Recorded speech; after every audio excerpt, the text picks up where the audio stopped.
안녕하십니까. 선인스맥 풍수감정연구원입니다.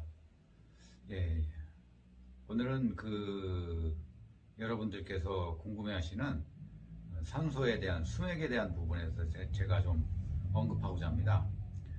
많은 분들이 산소에 수맥이 흐르면 그것이 흉하다고 생각하고 그것을 어떤 집안의 우환이라든가 또는 그러한 문제로 인해서 산소를 이장하게 되는 경우가 있습니다. 산소에 수맥이 흘러도 문제가 없는 산소가 있고, 산소에 수맥이 흐르지 않아도 문제가 있는 산소가 있습니다.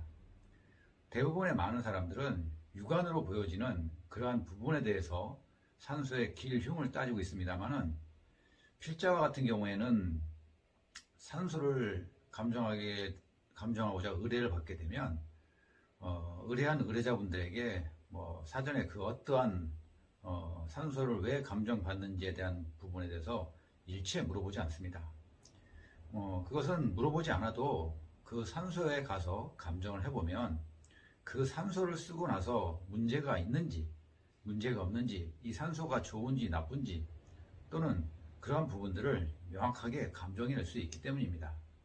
그래서 필자는 산소를 감정하였을 때 그 의뢰자분들에게 먼저 감정하고 그 감정한 내용을 제가 먼저 좋다 나쁘다, 이 산소로 인해서 문제가 생겼다 없다, 왜 문제가 있다면 어떠한 문제로 인해서 이 산소가 문제가 있는지에 대해서 명확하게 말씀을 드립니다.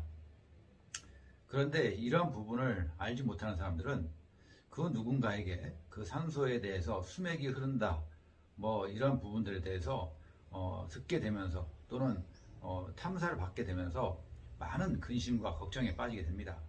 그러나 여러분들이 반드시 알아야 될 것은 수맥이 흘러도 아무런 문제가 되지 않는 경우가 있고, 수맥이 흐르고 있지 않아도 문제가 되고 있는 산소는 얼마든지 많다는 사실입니다. 이러한 부분에 대해서 필자는 오랜 동안 전국을 다니면서 수많은 산소를 감정하게 되었습니다. 산소의 길흉이라는 것은 수맥에 의해서 또는 우리가 알고 있는 풍수적인 좌천룡, 우백호, 주산, 안산 이러한 부분에 대해서 정해지는 것이 아니라 그 산소에 있는 망자에 의해서, 그 영혼에 의해서 모든 것이 결정됩니다.